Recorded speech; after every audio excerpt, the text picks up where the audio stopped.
నమస్తే RTV news కి స్వాగతం. మీ సమస్య పరిష్కారమే మా లక్ష్యం. మీ సమస్యలను వాట్సాప్ చేయండి చాలు.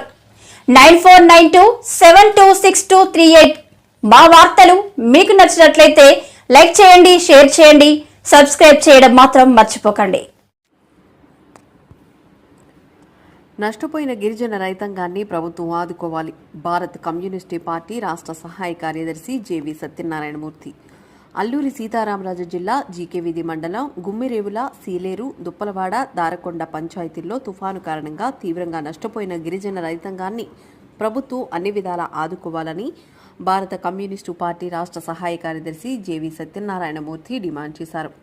ఈ నెల 8న కురిసిన భారీ వర్షాలకు కొండ చర్యలు విరిగిపడి గిరిజనుల జీవనాధారమైన పంట పొలాలు, ఆవులు, ఎద్దులు పూర్తిగా కొట్టుకుపోయాయని, అయితే ప్రభుత్వ అధికారులు మాత్రం భూమికి రెవెన్యూ పట్టా ఉంటేనే నష్టపరిహారం ఇస్తామని చెప్పడం సమంజసం కాదన్నారు. పశువులు కూడా కొట్టుకుపోయి మృత్యువాత పడ్డాయి అన్నారు. భూములను సాగు చేసుకుంటున్న రైతులు, పశువులు కూడా నష్టపోయినందున గిరిజనులందరికీ పూర్తి స్థాయిలో నష్టపరిహారం అందించాలని ఆయన ప్రభుత్వాన్ని డిమాండ్ చేశారు. జల విలయంతో విజయవాడలో నష్టపోయిన ప్రజలకు ఏ విధంగా ప్రభుత్వం ఆదుకున్నారు, అదేవిధంగా గిరిజనులను ఆదుకోవాలని అన్నారు. లేకుంటే పార్టీ ఆధ్వర్యంలో ఆందోళన చేస్తామని హెచ్చరించారు. వరదలు వచ్చాయి. విజయవాడ వరదల మీద తక్షణమే ప్రతిస్పందించింది. అక్కడ బాధితులందరికీ పెద్ద ఎత్తున సహాయం చేసింది. అదే సందర్భంలో 8వ తారీఖు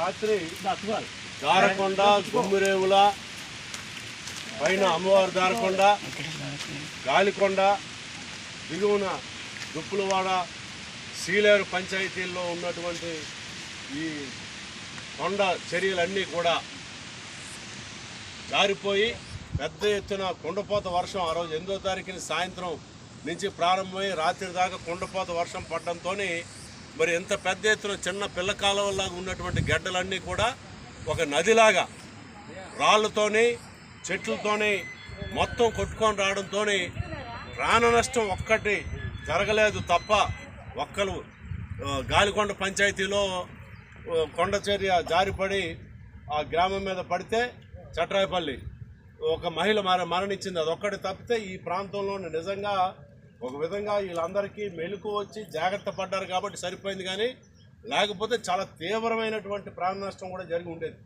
పిల్లా పాపలతోని వీళ్ళు ఆ రాత్రప్పుడు చీకట్లో పారిపోయి వాళ్ళ ప్రాణాలని రక్షించుకున్నారు. ప్రాణాలు తప్ప ఈరోజు వాళ్ళకి ఏమీ మిగలలే. ఆఖరికి అన్నం పెట్టే భూమి అంతా కూడా ఇలాగా రాళ్ళ మయంగా తయారైంది. దీన్ని బాగు చేయడం కూడా సాధ్యం అవుతుందని చెప్పని మేమైతే భావించడం లేదు. కాబట్టి ఇప్పుడు నష్టపోయినటువంటి గిరిజనులకి సబ్ కలెక్టర్ గారు వచ్చారు, లేకపోతే ఇతర అధికారులు వచ్చారు, ఎండిఓ గారు వచ్చారు, ఏఓ గారు వచ్చారు.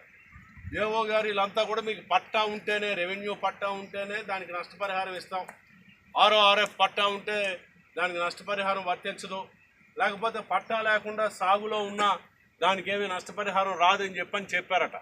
ఇది సరైనది కాదు. తీవ్రంగా నష్టపోయినటువంటి వీళ్ళందరికీ కూడా వాళ్ళకి పంట నష్టం ఎంతైతే జరిగిందో వాళ్ళకి పట్టా ఉన్నా లేకపోయినా ఆ భూమి మీద సాగు చేసుకున్నటువంటి వాళ్ళందరికీ కూడా తక్షణమే నష్టపరిహారం చెల్లించాలి. దాంతోపాటు వీళ్ళందరికీ కూడా పునరావాసం కల్పించాలి. కొన్ని గ్రామాలైతే ఇల్లులు కూడా కొట్టుకొని పోయాయి, మొత్తం ఇళ్లలోకి నీరు పోయింది. వాళ్ళు జీవనానికి తెచ్చుకున్నటువంటి పప్పు, ఉప్పు, లేకపోతే బట్టలు అన్నీ కూడా బురదమయం అయిపోయి నాశనం అయిపోయి ఎందుకు పనికిరాని పరిస్థితి వచ్చింది. కాబట్టి వెంటనే వీళ్ళకి నిత్యావసర సరుకులు సరఫరా చేసి అదేవిధంగా ఎంతో కొంత నగదును కూడా ఇవ్వడం ద్వారా దాంతోపాటు వాళ్ళకి పని కల్పించాలి. ప్రత్యామ్నాయంగా ఇక్కడ ఎంతైతే భూమిని కోల్పోయినటువంటి భూమికి ప్రత్యామ్నాయంగా మరో చోట వీళ్ళకి భూమినిచ్చి వాళ్ళకి శాశ్వతంగా ఉపాధిని కల్పించేటటువంటి చర్యలు ప్రభుత్వం తక్షణం చేపట్టాలని చెప్పని మేము సిపిఐగా డిమాండ్ చేస్తున్నాం. ఈ అంశాన్ని మన రాష్ట్ర ముఖ్యమంత్రి గారి దృష్టికి కూడా తీసుకొని పోయి చంద్రబాబు నాయుడు గారిని సిపిఐ తరఫున ప్రతినిధి బృందం కలిసి ఆయన అర్థిస్తాం. రెండోది, ఇక్కడ ఏదో గంజాయి సాగు చేస్తున్నారు గిరిజనులు అని చెప్పని డ్రోన్లు పెట్టి గంజాయి సాగుని అరికట్టడానికి ప్రయత్నం చేశారు. ఈరోజు నష్టం మామూలుగా కంటితో చూస్తే అంచనా వేయలేనంత తీవ్రమైనటువంటి నష్టం జరిగింది. కాబట్టి డ్రోన్ల ద్వారా GPS సర్వే చేస్తే తప్ప నేను ఇందాక చెప్పినటువంటి ఈ 5 పంచాయతీల్లో వందల ఎకరాల భూమి, కొన్ని వందల ఎకరాల భూమి అంతా కూడా కనిపించకుండా పోయింది. కాబట్టి దాన్ని పైనుంచి ఈ డ్రోన్లు పెట్టి GPS సర్వే చేసి వీళ్ళందరికీ తక్షణమే పునరావాస చర్యలు చేపట్టాలని చెప్పని సిపిఐగా డిమాండ్ చేస్తాం.